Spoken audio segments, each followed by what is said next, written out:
Antes de tudo, quero agradecer a senhora Simone Sakura por conceder o espaço, por nos receber aqui com toda essa simpatia nesse lugar muito bonito. E quero agradecer também a presença dos críticos. E tu vai me dar um telefone? Tu vai me emprestar o telefone?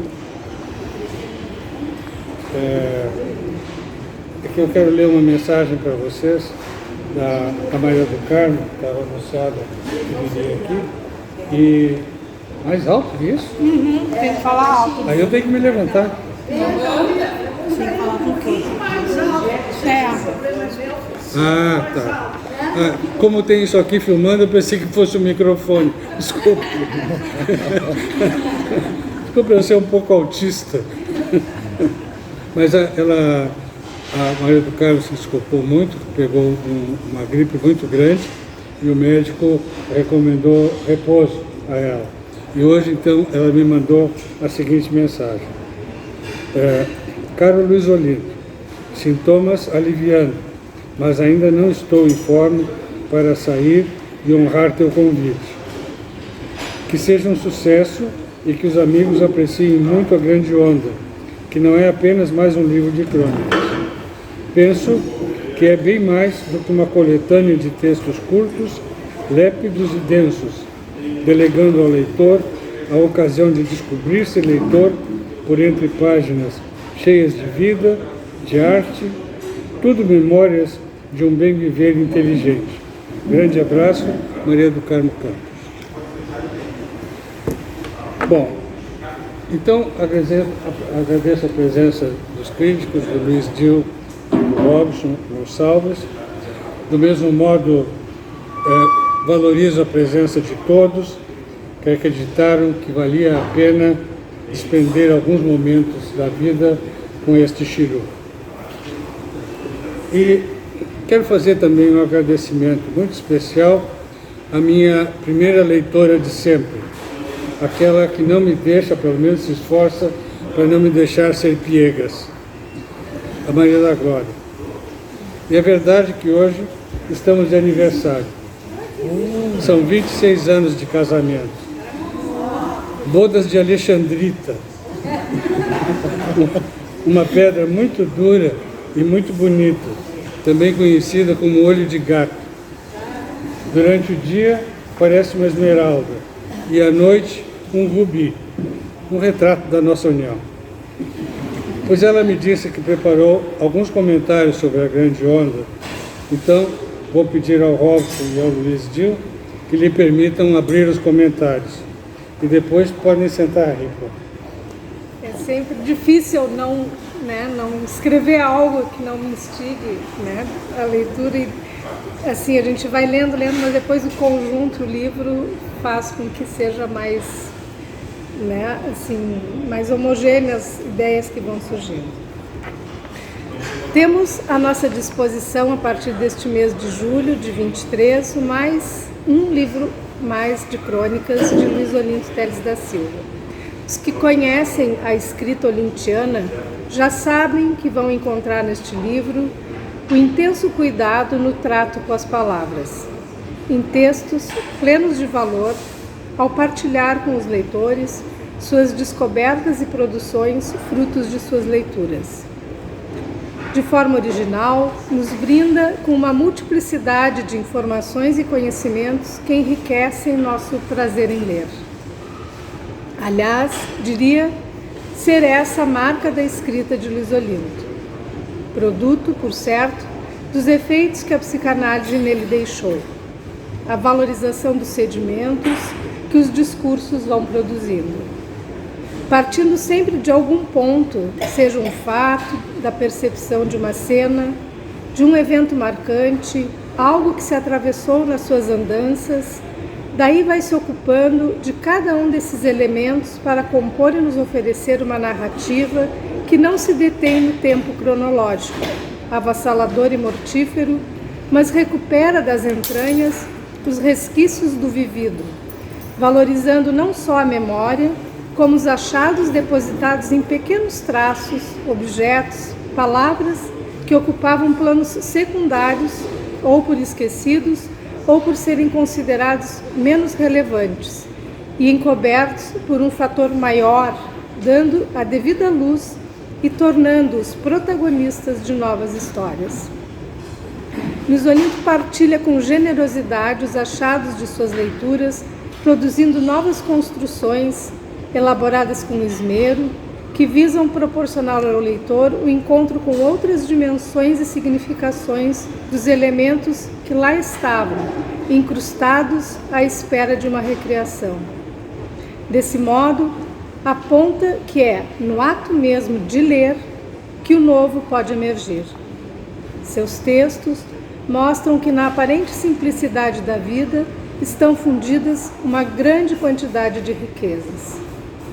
Como um arqueólogo das letras, o autor não só vai dando destaque aos achados, presentes ou passados, grandiosos ou quase imperceptíveis, mas sempre impregnados de humanidade, como também liberta a luz neles aprisionados.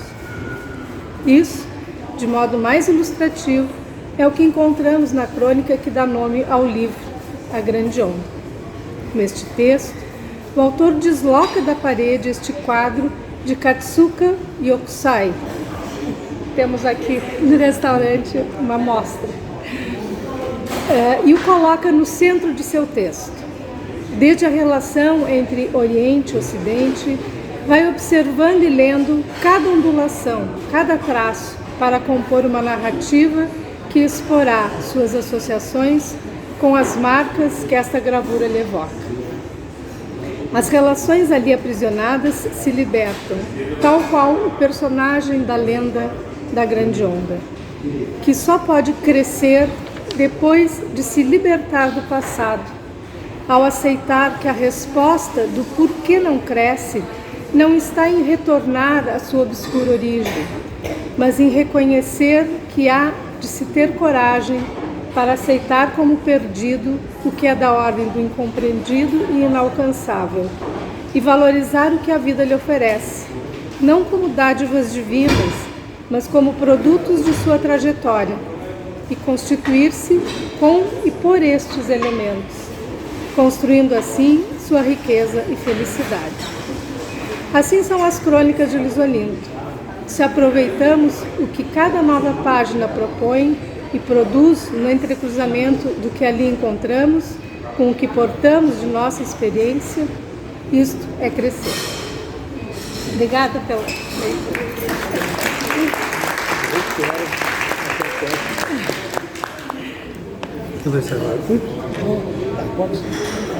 Então,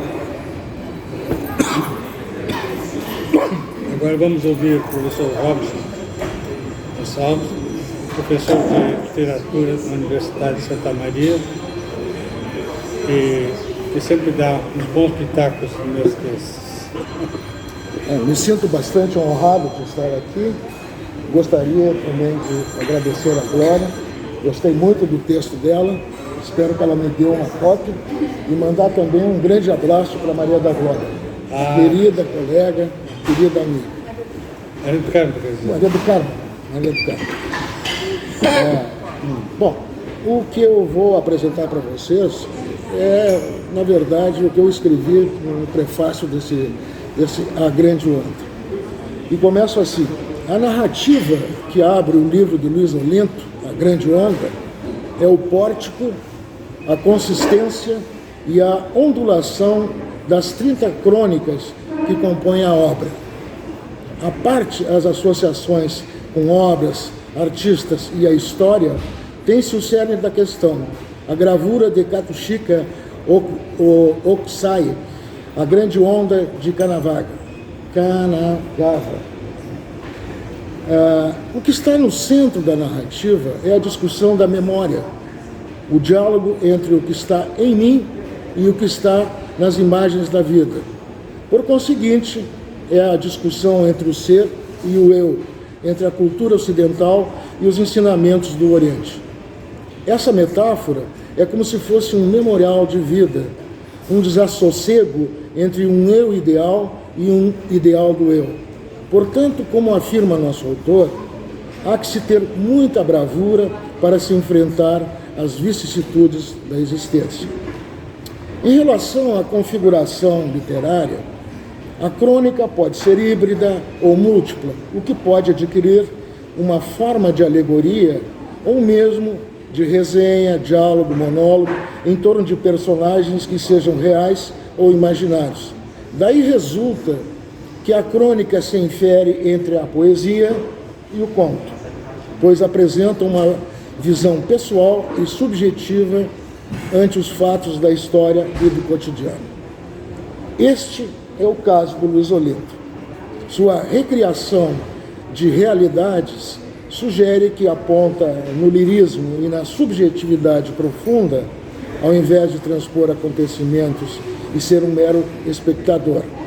Dessa forma, fatos históricos que tenderiam a envelhecer e ser esquecidos são, na letra de nosso autor, ondulados e recriados para nos dar a sensação de novidade e frescor. A linguagem nessas crônicas parece remeter para uma língua prazer, na qual o deleite e a sensação elevada das coisas da vida são ordenadas com delicadeza. Daí os afetos serem entronizados como ato poético. Isso nos faz lembrar da cultura japonesa, que tem na sua formação uma língua prazer, a Zobaze Kotoba, espero que a minha pronúncia esteja certa. Significa uma linguagem cortês, requintada, que é empregada quando nos dirigimos a pessoas, no caso leitores, de estirpe elevada, onde o intelecto e o conhecimento constituem sua praxis. Na linguagem nipônica, o substantivo azobi e o verbo azobu também expressam excursão, passeio, divertimento, representação e imitação, sempre com o caráter de deleite e prazer. Mais uma vez, a grande onda dá consistência no seu revigorar de mundos, de olhares estéticos e históricos. Nesse galope do tempo, as crônicas refletem, então, diversas associações e lembranças que formam e formalizam Luiz Olinto. Suas lembranças da cultura clássica grega, como a construção do mundo por Cronos, e como se conjugam em metáforas as informações da história, das lendas e do cotidiano. Nesse paralelo, sentimos novas sensações, como ser irmanados com o cinema, a música, as artes plásticas, a poesia. Os reflexos dessas lembranças, desse memorial, nos instigam a ver Paris e o Arco do Triunfo pela herança militar francesa, ou ainda, nas suas luzes da ribalta, perceber a embriaguez, os artísticos a embriaguez e os artifícios que circundam a humanidade. Eu estou com um problema de leitura no Pá dos Anos. Fernando Pessoa é citado como poeta que perseguiu sua verdadeira identidade, seja cravada nos heterônimos, suas despersonalizações, até conjugar seu sensacionismo à poesia dramática. Com isso, nosso escriba afirma que para ele, minha arte é ser eu. Todo o discurso é transitório, toda a arte é transcendente, portanto, tem permanência.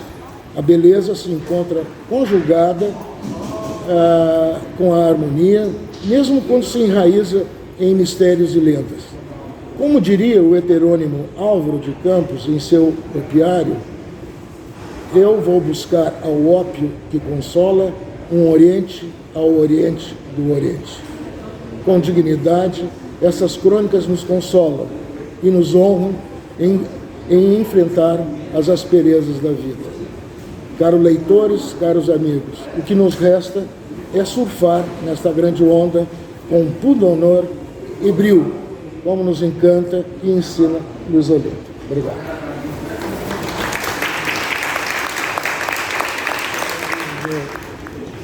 Grande Luiz Gil, um escritor muito premiado. Na minha singela observação, ler os livros dele lembra muito do Érico Veríssimo, daquela fluidez que o Érico tinha, a criatividade. Ele nos apresenta... uma vez eu li, desculpe que interrompa a frase, eu li um crítico que dizia assim, a criatividade deve marchar pelos sulcos da realidade. E ele faz isso muito bem. Ele pega um pedaço da história e transforma aquela história e enriquece, e a gente não desgruda da leitura dos livros dele. Que logo vocês vão saber quais são todos. Em todo caso, e ele tem um programa que ele está acostumadíssimo a entrevistar escritores, fez uma bela entrevista comigo no último sábado, me deu espaço, e autor da contracapa também do livro, que chama... Bom, vocês vão ler. Então, a palavra é dele. Obrigado. Bom, boa tarde a todos. Ser colocado na mesma frase que o Érico Veríssimo, para mim, ainda bem que está gravando isso. Essa eu vou guardar, né? Mas, pessoal, eu sou do rádio, então eu sou breve, né? Vou ser breve, até porque foi dito tudo, eu acho, já nas duas intervenções anteriores, né? Só queria destacar que eu tive a sorte de receber o original, né, antes de ser o livro mesmo, esse que a gente está conhecendo hoje. Eu tive o acesso às primeiras ideias do livro, né? Eu li e dei, né, como o professor falou, a gente dá uns pitacos e tal, né? E eu fiquei muito impressionado com o livro, com os textos, porque o que mais me chamou a atenção ali foi o balanço, o equilíbrio que o Luiz Olinto conseguiu entre erudição, né, que quem conhece a obra do Luiz Olinto sabe que tem um vasto arsenal cultural nos seus livros, né? E ele conseguiu equilibrar isso com uma simplicidade, com ritmo e tornando tudo, de certa forma, acessível a todos os leitores, algo que me parece muito importante na crônica, nesse gênero que o professor tão bem destacou há pouco, né? Um gênero que não é ficção, às vezes pode escorregar um pouquinho para a ficção, como se a gente pensar no Analista de Bagé, né, do Luiz Fernando Veríssimo, vai para a ficção, tá, outras, no Rubem Braga já vai para uma poesia, para algo mais lírico. Então acho que o que vocês vão encontrar, quem não leu o livro ainda, nesses textos, é uma amplitude dentro desse gênero crônico, né? Como eu acho que conseguisse ampliar esse gênero, falando, né, como foi dito, de cinema, de artes plásticas. Para mim, o que mais me chamou, acho que foram os momentos de memória do autor, né, que me encantaram muito, né? E tudo com esse ritmo que agrada para quem gosta de um texto leve e ao mesmo tempo profundo. É muito difícil conseguir aliar essas duas coisas. O Luiz Fernando falou, eu trabalho numa rádio, eu tenho um programa literário, eu recebo muito material, muitos livros, gente que quer divulgação, tá? Eu divulgo todo mundo sem problema nenhum.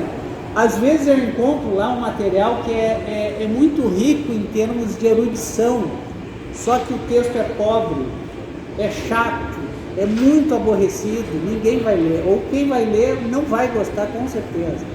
E aqui a gente encontra exatamente o contrário, né?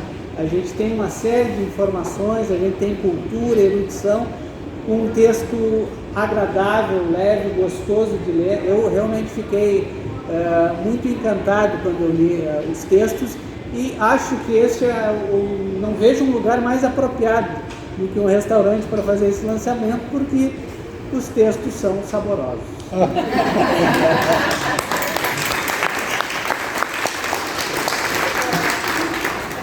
Bom, eu vou me arriscar a ler uma das crônicas. Digo arriscar porque talvez vocês vejam que não precisam perder tempo lendo as outras. Se chama A Beleza. E todos os textos começam com um epígrafe. Esse é assim: gosto não se discute. E a beleza, ela se discute? Quem quiser está na página 77. A questão não é de hoje. Platão e Aristóteles já se ocuparam do tema. Platão colocou suas ideias em seus diálogos, especialmente no Hípias Maior, no qual mostra um Sócrates interessado diretamente no belo. Em um banquete, que é o seu simpósio, ocupando-se das formas do amor, e no Fedro, discutindo sobre o domínio de uma arte. Aristóteles, por sua vez, registrou suas opiniões na poética. Nessas obras estão as bases de uma estética que durou até a Renascença e, de certo modo, continua até hoje. Diferenças de gosto, pelo que se vê, houve sempre. Mas os teóricos de distintas épocas, desde Aristóteles, resolveram estabelecer acordos que deveriam reger as diferentes artes. Assim, na literatura, Aristóteles classificou os gêneros. A poesia dramática diferenciava-se da épica e da lírica, cada uma tendo suas subdivisões e suas regras próprias, devendo ser acatadas a fim de satisfazer ao juízo estético. Era o império das normas, que na França resistiu até o século XVII e mesmo ao XVIII. Dá para imaginar que a crítica francesa de então considerava a obra de Shakespeare feia, sem gosto e bárbara. E por quê? Simplesmente porque não estava de acordo com os cânones até então estipulados. Depois essas opiniões mudaram, claro, mas me diga, não é verdade que todos nós temos, ao mesmo tempo, uma resistência em aceitar o novo e uma dificuldade em abrigar integralmente as normas vigentes? Em todo caso, o que parece ter mudado a situação foi a chegada do romantismo, lá pelo século XVIII. Seu método sustém o primado da intuição e do sentimento frente à razão. Essa talvez tenha sido a grande contribuição de Kant à epistemologia. Para esse filósofo, era preciso valorizar a intuição, um modo de apreensão sensível do objeto. Aí, na intuição, está o princípio da estética, da estésis, cujo sentido primeiro é o da sensação. Ao meu entender, essa intuição kantiana está na base da compreensão da beleza. Ela é melhor compreendida quando a sentimos intuitivamente. Erich Feuerbach, que esteve ensinando filologia em Istambul, publicou o curso aí ministrado em 1943 com uma observação notável. Cada civilização, em cada época, tem sua própria concepção da beleza. Racine e Shakespeare, por exemplo, procedem distintamente, conforme seu juízo estético. O primeiro, para procurar o belo, segue o cânone literário. O outro, buscando o mesmo fim, o infringe. Depois de Feuerbach ter visitado na Turquia as mesquitas construídas por Mimar Sinan, percebeu, talvez depois de ter se detido no exame da mesquita de Selim, da linda mesquita de Selim, em Edirne, na região de Mármara, guardadas as distâncias, claro, que cada uma delas exprimia sua própria beleza, como fazem as métopas do Partenon e até as de toda a Acrópole, a Catedral Gótica e também, ou ainda, o Buda indiano. Do mesmo modo, o Ulisses de Joyce e o Ulisses da Odisseia, de Homero, embora relatem a mesma história, cada um exprime o belo consoante a sua concepção. Homero fundamenta-o na tradição e Joyce conforme julgamento individual. Desse modo, Homero nos transmite a história de Ulisses, sustentando-se no mundo imutável do imaginário grego. E aí, Ulisses é sempre o solerte Ulisses. As figuras de linguagem que emprega, em sua grande maioria, são os belos símiles extraídos da imutável natureza. Joyce, ao contrário, a ele lhe interessa assinalar o movimento cíclico da história, contendo os inesperados reveses da fortuna, atualizados pelo presente histórico, de onde resulta um Ulisses mutante. A linguagem que emprega distancia-se dos símiles empregados por Homero.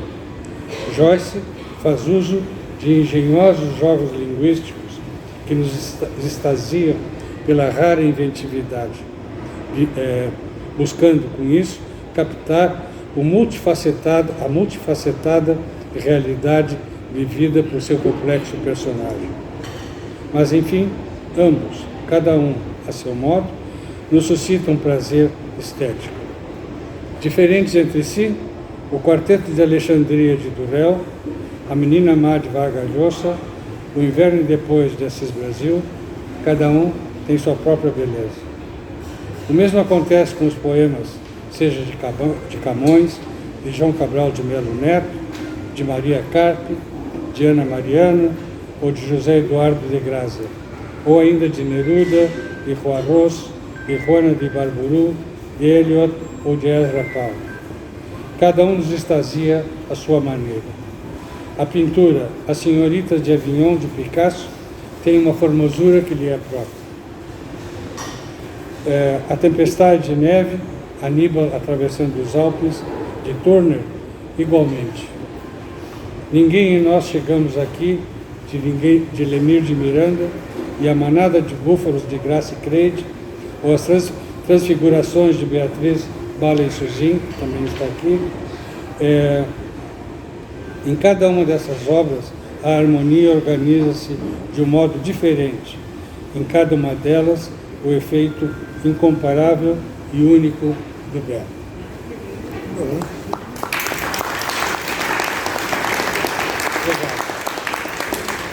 Eu quero dar o meu testemunho como poeta e escritor. Eu tenho paixão, e meu filho sabe disso, para ler ensaios sobre a poesia, bons ensaios sobre a poesia. E o que nos encanta no Luiz o Lindo é que a leitura dele abre outras perspectivas, outros caminhos. Então, é lindíssimo ler os ensaios críticos de Luiz o Lindo, porque é de uma criatividade de leitura muito profunda, muito interessada, e ele compartilha com o escritor o que o escritor escreveu e dá para o escritor algumas pistas que ele nem tinha anotado. Isso é muito lindo, essa grandeza da crítica do Luiz o Lindo. Eu agradeço muito.